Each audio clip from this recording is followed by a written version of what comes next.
Time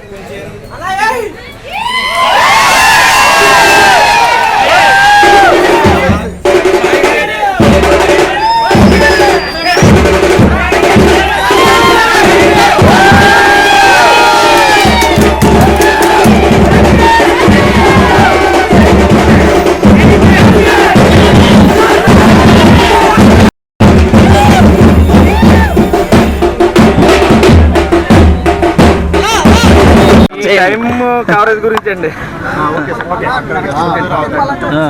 ఒకసారి రెడీయా? మీరు ఏమైనా అడుగుతున్నారా నేను చెప్పాలా? పిఠాపురంలో పవన్ కళ్యాణ్ గారి కోసం ప్రచారం చేయడానికి ఈరోజు పిఠాపురం రావడం జరిగిందండి. ఆల్రెడీ ఇక్కడ నాగబాబు గారు ఆల్రెడీ విస్తృతంగా ప్రచారం చేస్తున్నారు. ఆయనతో పాటు మేము కూడా ఈరోజు ఇక్కడ ప్రచారం చేయడం జరుగుతుంది. ఆల్మోస్ట్ మనం ఏ ఇంటికి వెళ్ళినా వాళ్ళు మనం అడగకుండానే వాళ్ళు పవన్ కళ్యాణ్ గారికి ఓటని చెప్పేస్తున్నారు అనమాట. అంత ఇదిగా ఇక్కడ జనాలు ఉన్నారు. ఖచ్చితంగా పిఠాపురంలో పవన్ కళ్యాణ్ గారికి 1,00,000కి పైగా మెజారిటీ వస్తుంది. అందులో ఏ డౌటు లేదు. అది June 4th ఆ రిజల్ట్ అందరూ చూడబోతున్నారు. ఆల్మోస్ట్ మేము ఈ మంత్ అయితే షూటింగ్స్ ఏం చేయట్లేదండి. మిగతా షూటింగ్స్ అన్ని ముందే కంప్లీట్ చేసేసాను. ఈ మంత్ ఓన్లీ పవన్ కళ్యాణ్ గారికి సపోర్ట్ గా ప్రచారం చేయటం, అలాగే ఆయన నిలబెట్టినటువంటి ఆ 21 మంది వాళ్ళ దగ్గరికి కూడా వెళ్ళి ఆ నియోజకవర్గాల్లో వాళ్ళకి సపోర్ట్ గా ప్రచారం చేయటం, ఇదే ఈ మంత్ అంతా. వన్స్ ఎలక్షన్ అయిపోయిన తర్వాతే మా షూటింగ్ కూడా అండి. అంతే. పవన్ కళ్యాణ్ గారు ఇక్కడ సొంత విలేజ్ తీసుకుని ఉన్నారు. అవును, ఉగాది రోజే సొంత ఇంటిని కూడా ఇక్కడ గృహప్రవేశం చేయడం జరిగింది అనమాట.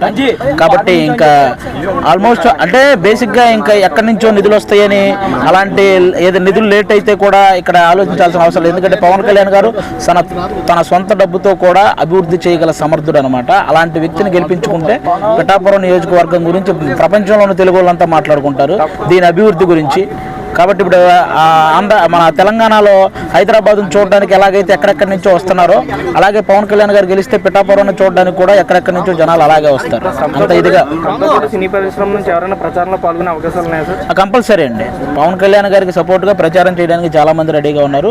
ముందు రోజుల్లో చాలా మంది వస్తారు కూడా. పవన్ కళ్యాణ్ గారిని ఓడించేందుకు సుమారుగా మండలానికి ఒక 2 తప్పున బడా ఇన్ఛార్జీలు నియమించారని పలువురు ఆరోపణలు వస్తున్నాయి. అదేనండి, ఎవరిని నియమించినా ఎవరు ఏం చేసినా జనాలు అందరూ అన్ని గమనిస్తున్నారండి. ఈసారి కళ్యాణ్ గారిని గెలిపించడానికి సిద్ధంగా ఉన్నారు.